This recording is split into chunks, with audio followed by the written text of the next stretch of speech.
जय माता दी। Welcome to my YouTube channel life of Reshu. और मैं आशा करती हूँ आप लोग अच्छे होंगे, हम भी अच्छे हैं। और शाम के बज रहे हैं करीब 5:30। तो बस रिद्धू उठ गया है सो करके और परी अभी सो ही रही है। तो मैं ना रिद्धू मेरे उठ करके खेलने लगा है बिंदी से, उसको चाहिए बिंदी। तो वो बार बार ना उसको कह रहा था कि मैं अपने मुँह में लूँगा बिंदी को, मुँह में खाऊंगा। और मैं उसको हटा रही थी, बहका करके खिला रही थी। वो पर बिंदी के पीछे पड़ा हुआ था मेरी के। और बस ब्लॉग मेरे नहीं आ पा रहे क्योंकि टाइम ही नहीं मिल रहा है। बच्चे परेशान इतना करता है क्योंकि परी के बीच में तबीयत ख़राब हो गई थी और ना उसके चल रहे एग्ज़ाम्स। तो बस मैं पहुंच गई सीधे किचन क्योंकि मुझे बनाना था रात तक खाना। तो बस मैंने रोटियां बनाना स्टार्ट कर दी और सब्जी में मैंने बनाया था साग। तो आप लोग भी खाना खा लीजिए। बाइक को लेके मैं समझा नहीं, मैं समझाता हूँ तुझे अभी।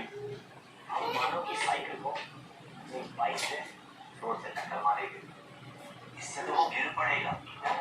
यही तो प्लान है, वो गिरेगा और उसे चोट लगेगी।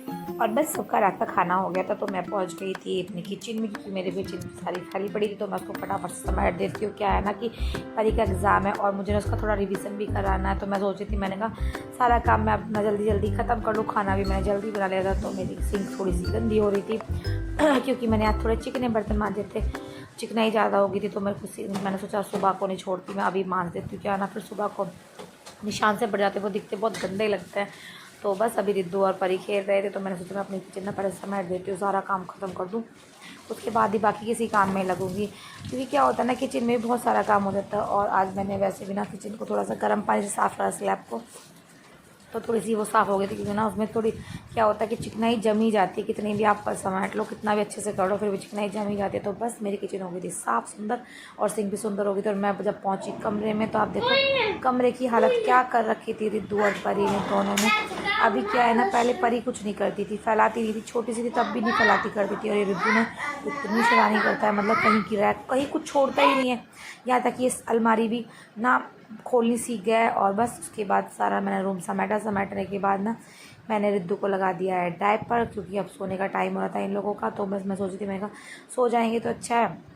और एक नई चीज़ और है, रिद्धू को तभी भी डायपर लगाओ तो डायपर लगती है ना, रिद्धू पॉटी कर देता है, मुझे उसकी सबसे गंदी आदत लगती है। काम हो गया है सारा खत्म। काम फिर से फ्री होने के बाद मैं आ गई हूँ कमरे में। अब देखती हूँ रिद्धू को सुलाती हूँ। रिद्धू कर रहा है मस्ती, दे देखो रिद्धू को सूझ रही है मस्ती, पूरे दिन इसका यही काम रहता है। अब तो ये सोता भी बहुत कम है, पहले भी कम सोता था लेकिन अब ज़्यादा कम सोने लगा है। तो रिद्धू कर रहा है मस्ती और परी का है सुबह पेपर। तो मैं पहले इनको सुला देती हूँ। तो बस कोशिश करूँगी मैं ब्लॉग मेरे आते रहे और जितना मुझे टाइम मिलेगा तो मैं ब्लॉग डालती रहूँगी। और नहीं डाल पाऊँगी, मतलब टाइम नहीं मिलता तो नहीं डाल पाऊँगी।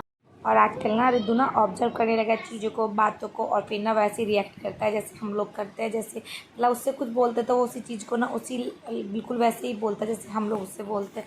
कॉपी करना सीख गया है। तो बस दोनों बहन भाई ये खेल रहे थे और मेरे को लगा था भाई जल्दी सो जाओ, सुबह पेपर भी है दीदी का।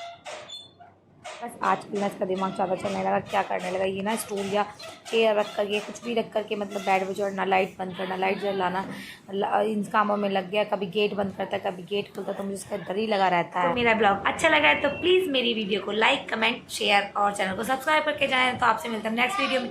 Bye bye.